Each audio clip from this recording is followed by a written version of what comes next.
Hello, this is podcast 11, Mr. Cox. This is November 21st. I'm in the area of the house. If it looks a little messy and not the best housekeeping in here, this is like a storage area where I keep some of my rescue cats and feed them and stuff. So, just wanted to talk for a minute a little bit more about camping. I had some more stories coming over my mind. You can do what you want to. Some people's system, I guess, can tolerate it better than others.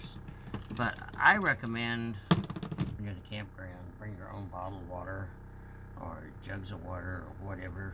And be careful about drinking campground water. I drank it one time, quite a bit of it, out of one of the pumps. It's supposed to be potable water, or safe to drink, in other words. But I got so sick. I got, of course, diarrhea. But I got nausea, I got headache, and this is in the middle of summer when nothing was really going around as far as like sickness and disease.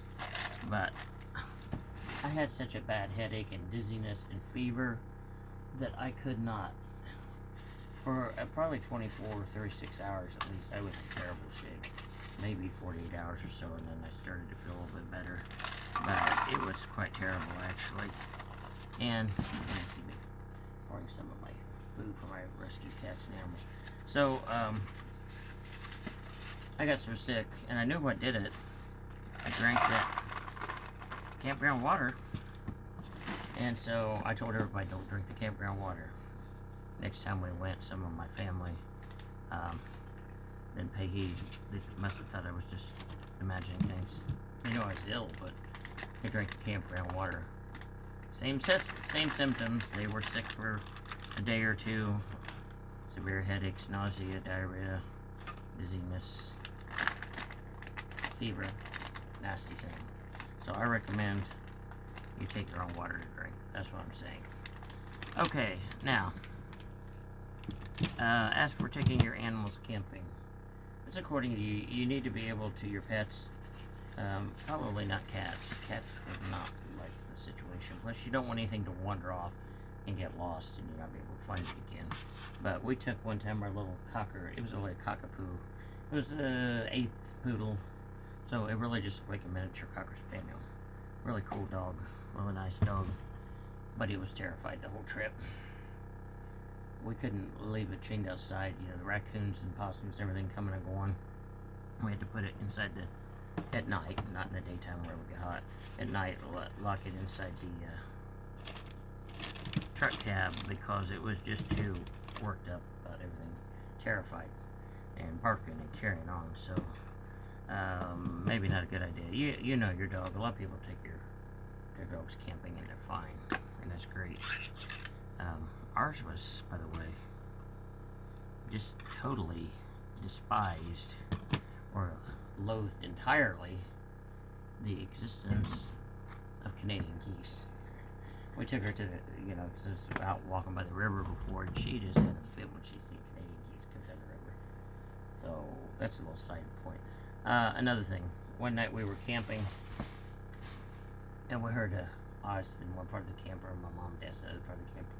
My brother probably was with his maybe sister. I heard a crash in the middle of the night. I heard my mom said to my dad, don't move, don't move. And it took a while to figure out what's going on. It was a pop-up camper. Later we had a hardtop camper, but one of the boards that they laid on, and you lay on, and it's got cushion on top of it. And the car of the camper had come loose from the tent part that holds it up or something. It got out of the track, and it's just about ready to dump them out on the ground. Thankfully, they were able to get up, fix the problem, and not fall out of the ground. But make sure you get those. If you're gonna pop up camper, make sure you've got that in there good so that doesn't happen to you. But it brings me back to another story. When I was, I don't know, I had to guess maybe 5th, 6th grade, right in there. It seems like it might have been 5th grade. We used to hear this story about our band director and music teacher when camping, and I never understood how it happened until this happened to my mom and dad. But at the time, I guess these weren't married, until they got divorced and remarried. But they fell out of a camper naked in front of everybody, and there must have been people there from the school or people that knew them because they got back to the school, and you know, that can pretty much run their credibility or whatnot with the students. And that was the story we heard all through grade school for a good while there about them falling out of the camper.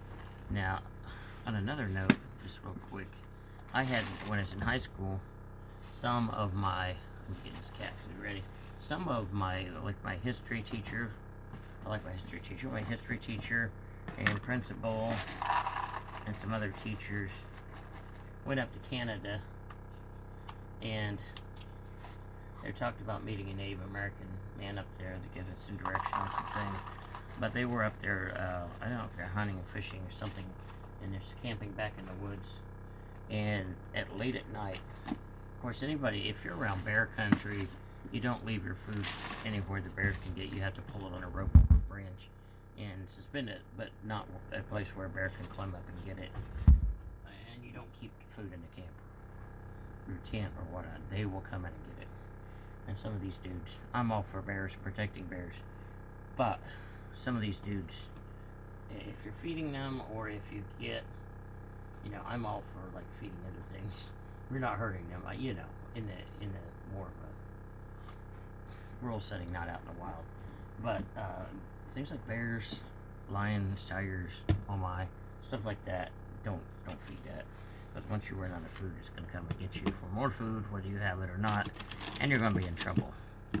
They're not, they don't think it through and think, oh, this is a nice person that gave me food. No, they want more food, and they're going to get it. Raccoons are related to bears, by the way, but they're much smaller, not nearly the danger. But, you know, I've got a lot of raccoon friends around me, and they're fine. But some bears, you know, they'll break through campers. If you're out in, like, grizzly bear country, grizzly bears we need to protect, absolutely. Very important. Large predator. They're really omnivores, so they eat meat and berries and plants and all kinds of things. But they need protected. We don't want to lose them. But they're not good around humans. People go out to Yellowstone and other places and see these grizzly bears, which is all good. But sometimes they feed them. That's not a good idea. And some of these creatures will tear up your car and everything else trying to get to you in the food, which is kind of, I've also seen videos of like places where they've got, in Africa, and places, parks where they've got lots of monkeys, especially like baboons, which by the way are a type of monkey. A lot of people don't know that. They're an old world monkey. And the catarines, the platarines are the New World monkeys, like South America, Central America, etc. But these baboons, which I'm all for baboons, so I love baboons, but these people feed them, and they get too friendly and too bold, and they come up to people's cars and they start ripping antennas, the old school antennas on the cars off, and door handles and whatever they can get a hold of, trim off the cars. You can't do anything to them because you're in their area and they're protected, and you shouldn't want to do anything to them. But I'm sure that some of the car owners get mad. That's what I'm thinking about. But you know, don't encourage them to get that bold by feeding 1, 2, 3, 4, 5. So I'm counting my cat foods. So I'm going to end it with that. But you know, with my dog, I just wondered, you know, what else did she see? Because later, that's where we're at the same campground we were at, where something big bumped the vehicle. That's why I said we locked her in the cab, where she was safer than even than being in the camper, where she'd been freaked out trying to get out and seeing everything through the screens and stuff. They got her out when the sun came up. So there could be things she saw out there. We have no idea. Sometimes raccoons get in a fight. One night we heard them scream up by the, on the way up to the restroom, went up to look at it, and didn't know what it was at first, and they'd had a nasty fight. Usually, like the raccoons I'm around don't really hurt each other, they just scream at each other. These dudes, they brought blood. There was blood on the sidewalk. So, another night when we're taking a walk, I'm trying to finish this, but I just keep thinking more things. 1, 2, 3, 4, 5, 6. Okay, I've got enough. And I was walking with my sister to meet my mom and dad somewhere, and we go down through this shortcut that went down to a little bit of wooded and brushy area, and there were Canadian geese in there. They must have been nesting down or something, and we scared, and they just hollered something fierce, and they make that sound. I can't do it, but anyway, it sounds almost like an old swing set on if you put on a big amplifier, and it's they were screaming. My sister ran for it and thought we'd been attacked by something.